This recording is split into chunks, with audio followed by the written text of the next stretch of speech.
atenção.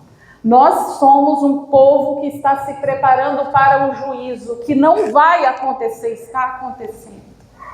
A ciência não pode ser mais importante nunca do que um assim diz o Senhor.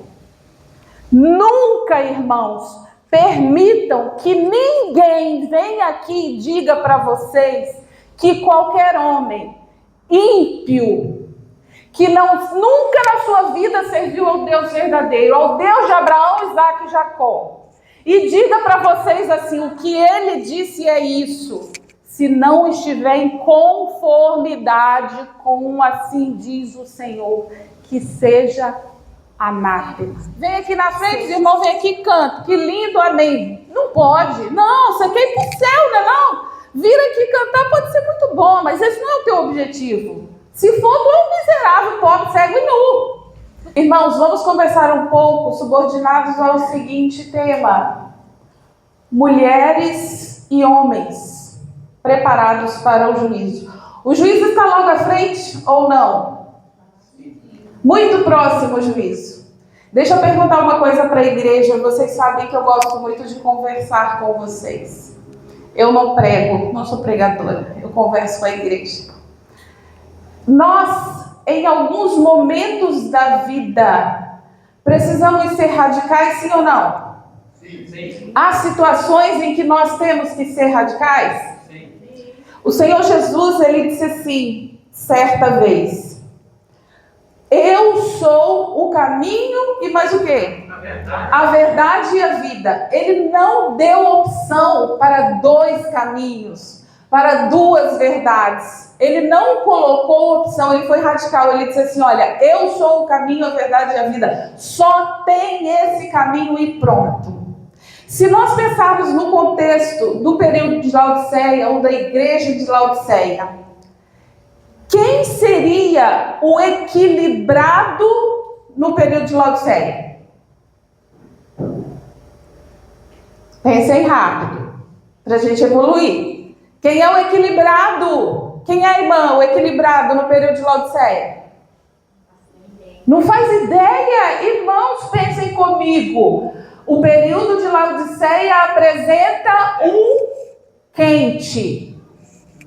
Apresenta um frio. E traz para nós o equilibrado. É quem? O morno. O morno é o equilibrado do período de Laodiceia. E ele vai ser o quê? O que vai acontecer com esse morno? Vomitado. É isso mesmo. Porque não és quente nem frio, vomitar-te-ei da minha boca. Então, aquele equilibrado entre nós, no período que vivemos, que é o período de Laodiceia, ele será o quê? Vomitado. Porque Deus procura adoradores que sejam o quê? Quente ou frio, é isso mesmo. Porque o frio, ele pode se tornar o quê? Quente. E o morno? A gente não espera muita coisa do morno. Então Deus procura adoradores que sejam radicais. Ele quer pessoas radicais nesse período da história da terra. Pessoas que escolhem servi-lo com inteireza de coração. O morno, que é aquele mais ou menos equilibrado, ele pode ser vomitado. Preste atenção, irmãos. Eu estive pesquisando sobre a igreja que estava estabelecida em Laodiceia. Era uma igreja, era uma cidade rica, uma cidade que tinha indústria de tecido, algo que não era tão comum para a época. Era uma cidade que tinha clínica com médicos que cuidavam da vista, dos olhos, algo que era super fora do comum também para a sua época. E Deus usa essa cidade como exemplo e diz assim, porque és o quê? Pobre, mas a cidade era rica. Olha só que contrassenso. A cidade era rica e Jesus diz assim, olha, porque és pobre, sendo rica a cidade, porque és cego, mas lá tinha clínica de olhos, isso era assim, muito à frente do seu tempo para a época. E é nu, mas lá tinha fábrica de tecidos. Por que, irmão, será que Jesus usou essa alegoria tão contrária, chamando de nu uma cidade que é fabricante de tecidos, chamando de pobre os moradores de uma cidade que é rica, e chamando de cego aqueles que tinham em sua época à sua disposição clínicas que cuidavam dos olhos? Por quê? Será que por morar numa cidade muito top, esse povo não se achava muito bom? Eles achavam assim, para a época deles, eles eram muito bons, porque a cidade deles era muito top. Qual a semelhança isso pode ter conosco hoje? Se é que há alguma. Qual a semelhança? E eu escuto um longo silêncio, vocês sabem que eu não vou avante. Qual a semelhança isso pode ter conosco hoje? Nós que somos o povo que faz parte do período de Laodiceia e corremos esse risco. Rico sou e... Por quê? Porque conheço tudo da palavra de Deus? Há alguma verdade que não foi revelada a nós? Não. Há alguma verdade que não foi revelada a nós, irmãos? Sabe qual é o grande perigo? É que na maior parte das vezes o maior cego é aquele que não quer ver. Verdade ou mentira? O maior cego geralmente é aquele que não quer ver. Irmãos, eu encontro às vezes entre nós pessoas que dizem o seguinte: nós devemos e podemos ter segurança e certeza da salvação, porque nenhuma condenação há para aqueles que estão em Cristo Jesus. Vamos ler esse texto? Eu vou pedir ao Rafael que, por favor, não coloque o texto, tá bom? Vamos deixar o pessoal tentar localizar na Bíblia. Vamos ler esse texto de Romanos 8? Romanos, capítulo 8, nenhuma condenação há. Vamos destrinchar um pouquinho esse texto. Romanos 8, vamos ler o verso 1 e 2. Alguém encontrou e pode ler, por favor? Ninguém tem Bíblia? Eu escutei alguém falando isso? Ninguém tem Bíblia? A irmã vai ler. Lê bem alto, irmã. Portanto, agora nenhuma condenação há para os que estão em Cristo Jesus, que não andam segundo a carne, mas segundo o Espírito. É até o verso 2, tá? Porque a lei do Espírito de vida em Cristo Jesus me livrou da lei do pecado e da morte. Irmãos, o texto diz assim, olha, porque agora nenhuma condenação há para os que estão... Amém, glória a Deus, esses somos nós. Verdade ou mentira? Mas o texto continua. Ele diz assim, que não andam segundo, mas segundo... Vamos então andar mais um pouquinho. Agora nós vamos ler do verso 3 ao verso 10. Pouco a pouco, acompanhem comigo. E se Cristo está em vós, o corpo, na verdade, está o quê, irmãos? Morto por causa do pecado. Mas o Espírito vive por causa da justiça. Irmãos queridos, só uma pausa aqui. Já viram morto se sentir ofendido? Alguém aqui já viu morto falar mal de alguém? Já viu morto se magoar ou magoar alguém? Alguém já viu morto com raiz de amargura? Tem algo errado. Vamos avante. Se nós não estamos sendo esses que vivem no Espírito, estamos vivendo essas coisas que morto vive. Vou ler o verso 11 e 12. E se o Espírito daquele que dentre os mortos ressuscitou a Jesus habita em vós, aquele que dentre os mortos ressuscitou a Cristo também vivificará os vossos corpos mortais pelo seu Espírito que em vós habita. De maneira que, irmãos, somos devedores não à carne para viver segundo a carne. Irmãos, nós somos devedores a quem? A Deus.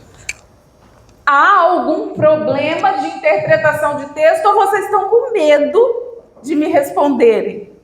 O texto diz, nós somos devedores a Cristo, irmãos.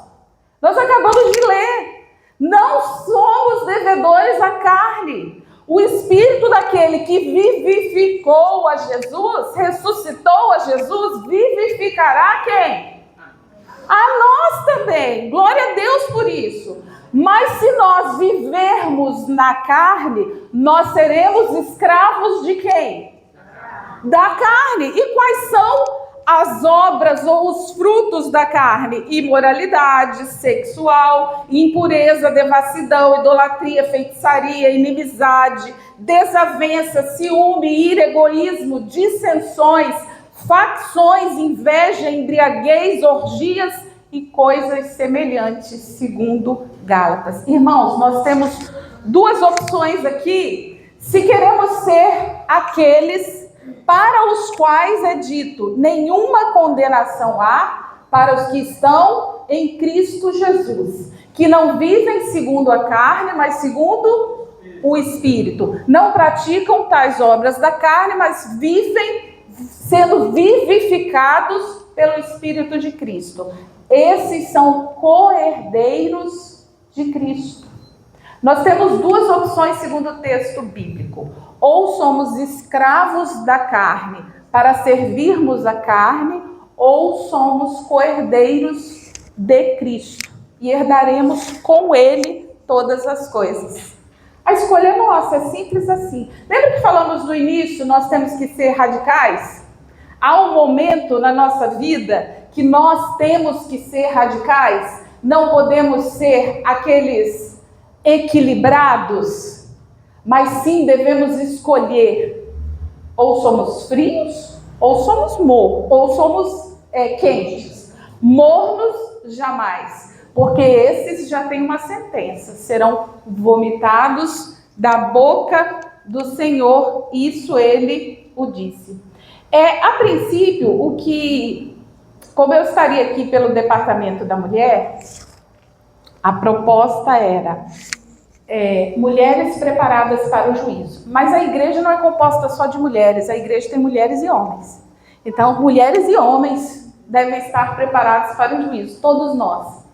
Mas, enquanto eu escrevia sobre isso e pesquisava a palavra de Deus e os livros, irmãos, e analisando a própria experiência minha na minha carreira cristã e das minhas irmãs, o maior desafio, o maior gigante de uma mulher, especialmente se for uma mulher forte, é vencer primeiro o próprio eu. Depois do próprio eu, sabe qual é o próximo gigante? Alguém arrisca? Alguma mulher arrisca? Isso é baixinho, alguém fala carne? As vontades da carne. Essa é comum a todos nós e está incluído no eu. Tem uma específica, irmãs. Após o desafio do próprio eu, vem o desafio da outra. O maior gigante, viu, Maria? Na vida de uma mulher forte, depois dela mesma, é a outra. Sabia disso, Matilde? Sabia, entendeu? Você sabia disso, Gleice? Não sabia? Pois é. Especialmente se a outra for uma mulher forte também. Porque mulheres fortes não têm medo de mulheres fracas. Mas mulheres fortes têm medo de mulheres fortes. Porque elas olham para essa mulher forte e pensam, né, irmã? A irmã lá disse, eu sei que é. Porque a mulher forte olha para outra mulher forte e diz assim, não é possível que ela seja tão boa. Eu sou melhor do que ela, né, irmã? Não é possível. Eu consigo ser melhor do que ela. Irmãos, tem um gigante no meio de nós, mulheres, que precisa de fato ser destruído depois do nosso eu.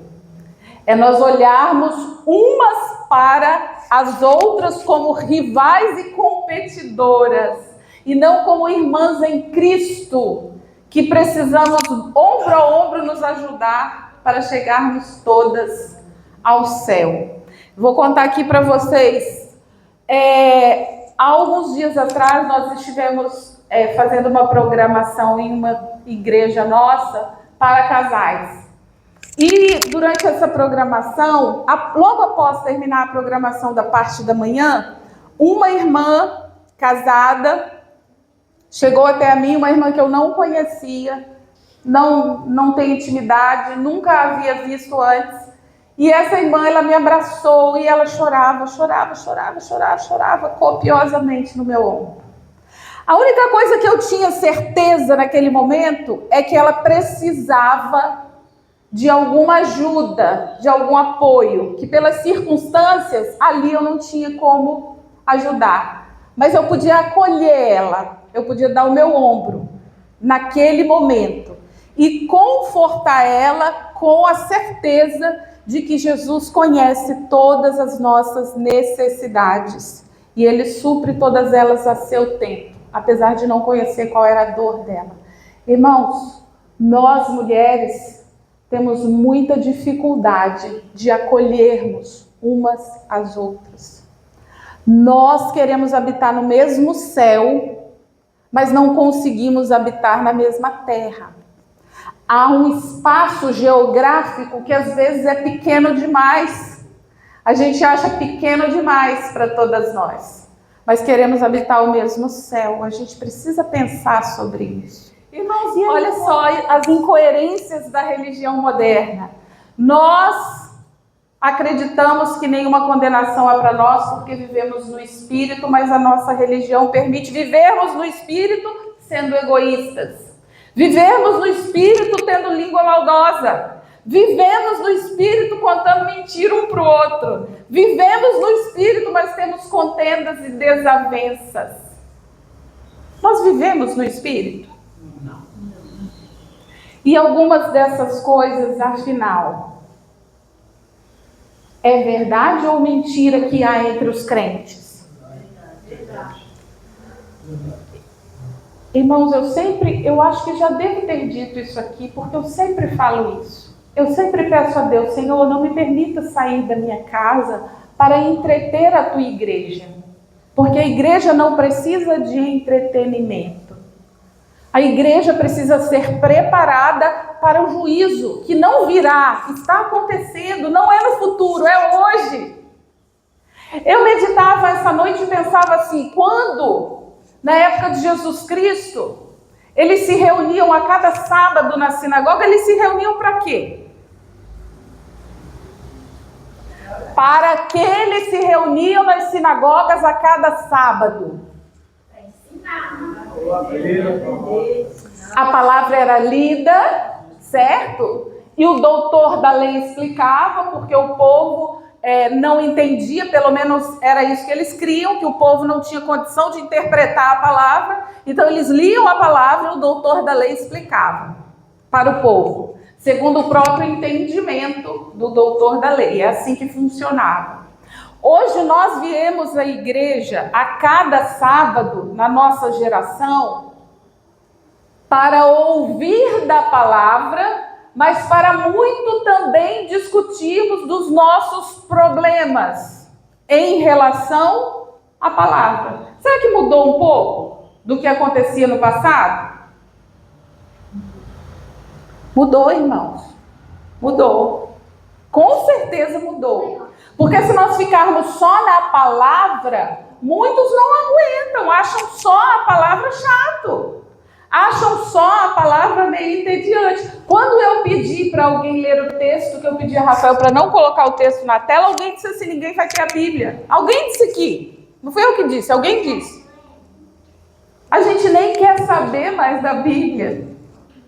Por isso que é cômodo botar no telão, porque a gente não precisa mais ter contato, intimidade com a palavra de Deus. E com isso a gente vai ficando formal, sabe? A gente vem a cada sábado, mas a gente às vezes não lembra nem o que foi dito quando a gente termina e sai ali a porta. Às vezes se perguntar sobre o que foi pregado, a gente não tem muita certeza. A gente não sabe muito bem. Porque o formalismo nos mantém sentados a cada sábado no banco da igreja, sem sermos transformados. Olha esse texto aqui, o que ele fala sobre o formalismo. A religião pessoal entre nós, como povo, está em baixa. Isso há mais de 100 anos atrás. Há mais de 100 anos atrás, escute bem. A religião pessoal entre nós, como povo, está em baixa. Há muita forma, muitos rituais religiosos, muita religião de palavras, mas algo mais profundo e sólido deve ser incorporado à nossa experiência religiosa. Irmãos, o texto diz assim que há muita forma, sabe o que são muitas formas? Agora os irmãos levantem-se, por favor, porque a plataforma vai ser formada. Isso é um formalismo. Agora os irmãos coloquem-se de pé para cantarmos o hino final. Isso é um formalismo. Tudo associado à nossa liturgia. Mas é uma religião só de palavras, está dizendo o texto. Algo mais profundo e uma experiência maior é necessária na vida de cada um do povo de Deus. É o que está dizendo o texto, irmão. Isso há mais de 100 anos atrás. Hoje, o que é que nós diríamos se houvesse um profeta entre nós? O que ele diria, irmãos? A religião de palavras é o quê? O que é uma religião de palavras, Fleis? É o quê, irmão? Teoria todos sabem? Conhecem a teoria da nossa religião? Conhecem a teoria da nossa religião? Sim. Mas são muitas palavras, com pouca experiência profunda. Eu vi um irmão em uma palestra ensinando, sabe? Ele estava revivendo a história dos nossos pioneiros. Sabem por que foi criada a primeira lição da escola sabatina? Eu não sabia, fiquei encantada de saber. A primeira lição da escola sabatina foi criada com um único objetivo: ensinar profecias aos jovens. Olha que coisa linda, irmãos. A primeira lição da escola sabatina foi planejada para que os jovens daquela época pudessem aprender sobre profecias. Hoje, quando nós planejamos qualquer coisa, se nós analisarmos a ordem de prioridades, talvez a gente tenha invertido um pouco. Se nós pensarmos em uma programação para mulheres, para homens, para jovens, para crianças, talvez o principal objetivo não seja espiritual. Só que tem um detalhe: para estarmos homens e mulheres preparados para o juízo, não tem como ser comendo pão e circo. Pão e circo não prepara ninguém para o juízo, irmãos. Às vezes a irmã Mônica pode parecer que tem a língua um pouco pesada, só que ninguém é preparado para o juízo com pão e circo. Entretenimento não te leva diante do juiz de toda a terra e te habilita a estar sendo contado entre os salvos. Eu coloquei aqui para me lembrar de compartilhar com os irmãos uma experiência. Há alguns meses, eu estava fazendo uma programação em uma igreja, nós estávamos fazendo, e eu estava falando sobre ansiedade e depressão. E durante essa palestra da manhã, eu estava colocando em xeque todo o sistema científico do tratamento, tanto do psicólogo como do psicanalista, com o paciente em depressão, ansiedade ou qualquer um desses chamados transtornos da mente. Preste bem atenção, igreja. Em nome de Jesus, preste bem atenção no que eu vou falar com você. Hoje de manhã, na escola sabatina, tinha um tópico, o segundo tópico, que falava, a segunda pergunta, que falava sobre a ciência, acrescentai a vossa fé a virtude, e a virtude a ciência. E a ciência verdadeira é aquela que te conduz ao conhecimento de quem? Do verdadeiro Deus. Então, qualquer ciência que é colocada à prova e ela não te conduz ao conhecimento do verdadeiro Deus, ela é lixo. E eu falava isso porque os irmãos sabem que eu trabalho com psicanálise. Então, eu estou acostumado a lidar com pessoas que me procuram para auxiliar no tratamento de depressão, ansiedade, borderline, qualquer tipo de transtorno que convencem as pessoas que elas têm. E eu dizia que assim como Freud, Lacan e toda essa galera, é tudo lixo quando a gente submete ao escrutínio da palavra de Deus. Que o que importa para uma pessoa que está doente da alma, porque psicologia significa o estudo da alma. Eles inverteram e colocaram o estudo da mente, mas não é, é o estudo da alma. E para você estudar a alma, se não for segundo o escrutínio da palavra de Deus, é lixo. E o que a ciência me ofereceu nas universidades, olhando por esse aspecto, foi lixo. E eu falava sobre isso nessa palestra. E aí quando eu terminei, um rapaz, um irmão me parou, quando eu saí, e falou assim: irmã Mônica, eu gostaria de conversar com você. Falei, pois não. E aí ele me encostou literalmente contra a parede e disse assim: você esteve numa universidade? Estive. Você estudou? Estudei. E como é que você coloca a ciência abaixo e você oferece para a igreja textos que foram escritos há mais de 100 anos. A ciência evoluiu muito nos últimos 100 anos. Tudo bem, mas a palavra de Deus é a mesma. O texto que foi oferecido há 100 anos e aquele que foi oferecido há 2000 anos atrás por Jesus Cristo e os apóstolos, ele não evoluiu. Ele continua o mesmo. A verdade continua a mesma. O nosso Deus continua o mesmo porque ele não muda. Você não pode oferecer para a igreja soluções que estão pautadas em uma palavra escrita há mais de 100 anos. Irmãos, prestem bem atenção. Se eu ofereci à igreja uma palavra que tem mais de 100 anos, eu errei. Porque eu devo oferecer à igreja uma palavra que tem mais de 2000 anos. Eu falei para ele. 100 anos é pouco, já tinha muita corrupção no mundo. Pelo menos uns 2000 anos atrás eu tenho que procurar o texto. Preste atenção, irmãos.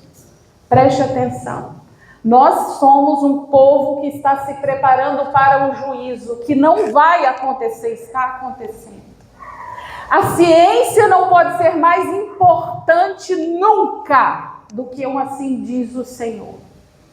Nunca, irmãos, permitam que ninguém venha aqui e diga para vocês que qualquer homem ímpio, que nunca na sua vida serviu ao Deus verdadeiro, ao Deus de Abraão, Isaque e Jacó, e diga para vocês assim, o que ele disse é isso, se não estiver em conformidade com assim diz o Senhor, que seja anátema. Seja eu, seja qualquer um, que seja anátema. Para nós importa muito mais a simplicidade de um está escrito do que qualquer intelectual que ofereça qualquer coisa para nós. A igreja entende isso? A igreja entende isso?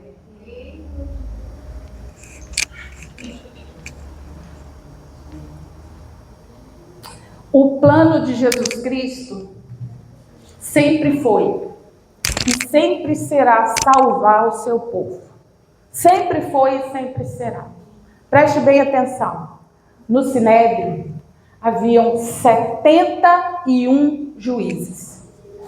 Sabe o que esses 71 juízes faziam, irmãos?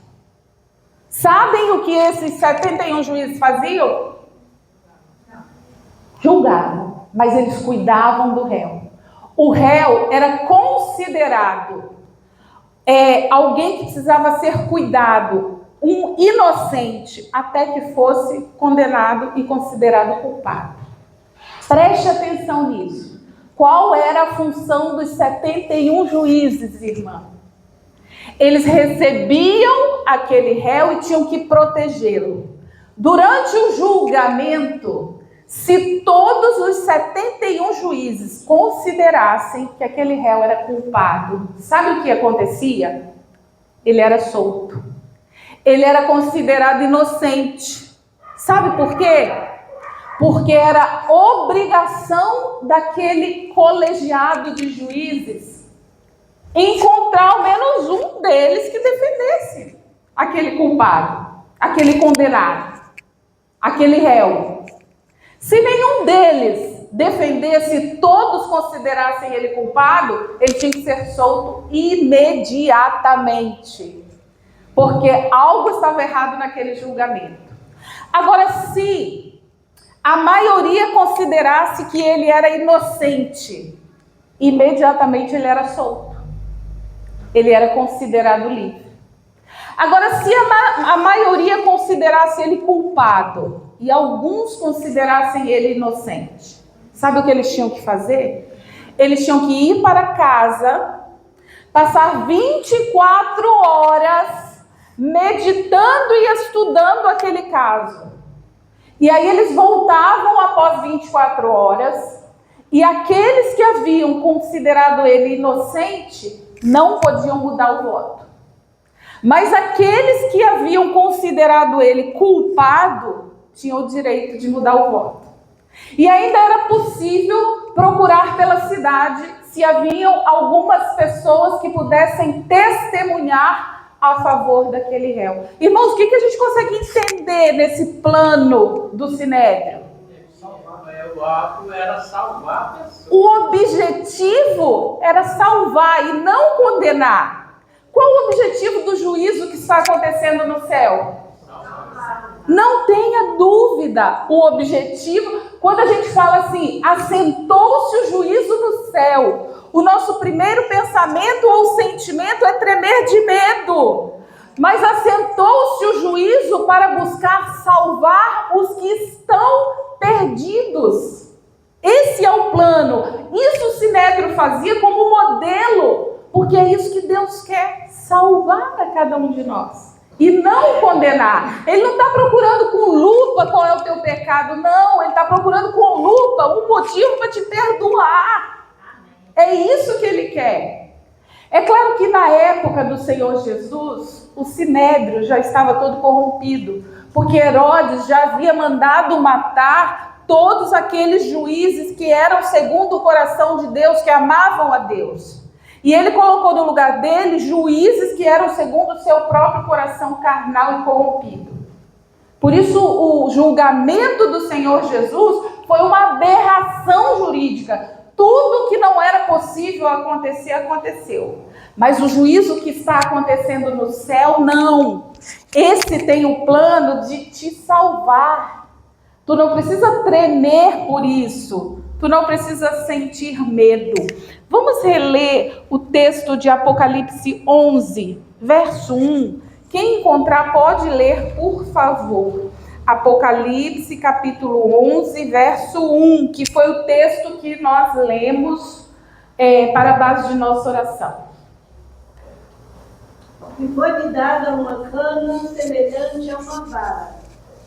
E chegou o anjo e disse: levanta-te e mede o templo de Deus, e o altar e os que nele adoram.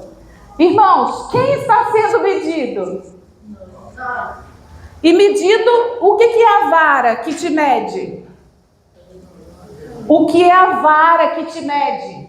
O que é a vara que está sendo utilizada no juízo? A lei de Deus. É a lei de Deus. Essa é a regra que é utilizada para medir. Nós somos os adoradores. Nós estamos sendo medidos. Leia, por favor, Apocalipse 12, verso 6. se não me falha a memória. 12, verso 6.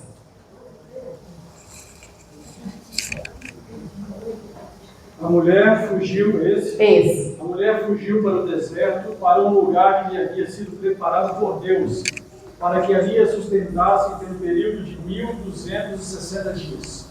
Olha só, a mulher é a igreja. Ela fugiu para o deserto. Agora é interessante que depois que a igreja foge para o deserto, sabe o que acontece? Se você continuar lendo, você vai ver que a igreja, a mulher, ela some da história. Depois dali, há um lapso com essa mulher. Ela desaparece. Lê o 17, 12, 17. Então irou-se tremendamente o dragão contra a mulher e partiu para atacar o restante de sua descendência, que obedece aos mandamentos de Deus e se mantém fiéis ao testemunho de Jesus. Aqui, a versão dele, ela fala um pouco diferente. A maioria fala assim, irou-se contra o remanescente só. Não é isso que fala a maioria? Irou-se contra o remanescente da mulher. Irmãos, prestem atenção. Por favor, em nome de Jesus, preste atenção nisso que eu vou te falar. A mulher vai para o deserto e depois dali ela apostata. E depois que a mulher apostata, sobra quem? O remanescente. O dragão está irado contra o remanescente, porque a mulher apostatou. Então ele saiu a pelejar contra o remanescente. E é o remanescente que está sendo medido a partir de uma vara que se chama Lei de Deus, dos 10 mandamentos. E você pode comparecer perante o juízo a qualquer momento. Igreja, eu vou dar um spoiler para vocês. O fim da história já tem um vencedor. Já sabemos quem é o vencedor e quem serão os vencidos. Já sabemos o caminho. Cada um de nós agora é livre para escolher o caminho que desejamos seguir para sermos contados entre aqueles que estão do lado do Cordeiro, que serão chamados de vencedores. Porque eles venceram a carne, venceram o diabo, e diante do juízo, eles foram medidos e encontrados dignos de viver com o Cordeiro para sempre, por toda a eternidade. Nós precisamos estar de pé quando o nosso nome for chamado. E há uma condição simples, básica para isso. Simples e básica para isso. Nós devemos estar de fato vivendo em espírito. Vivendo em espírito, irmãos. As contendas, as divisões, as facções, as línguas maliciosas, o pensamento ruim, a mentira, tudo aquilo que é mal e nos separa do nosso objetivo, do nosso foco, que nos traz a cada sábado nessa igreja, precisa ser vencido. A gente não pode vir aqui a cada sábado passar tempo. Vem aqui na frente, os irmãos, vem aqui e canta. Que lindo, amém. Não pode. Não, você quer ir para o céu, não é não? Vir aqui cantar pode ser muito bom, mas esse não é o teu objetivo. Se for, tu é um miserável, pobre, cego e nu. Tu tem que vir aqui porque tu quer ir para o céu. Esse é o plano. Esse é o objetivo. E no spoiler eu digo para vocês, já sabemos do lado de quem devemos estar. Do lado do Cordeiro. Nós devemos ser aqueles que andaremos com Ele por toda a eternidade. Seguiremos Ele por onde quer que Ele for. Devemos estar preparados em nome de Jesus. É o que eu desejo para mim e para cada um dos irmãos. Amém? Amém. Nós vamos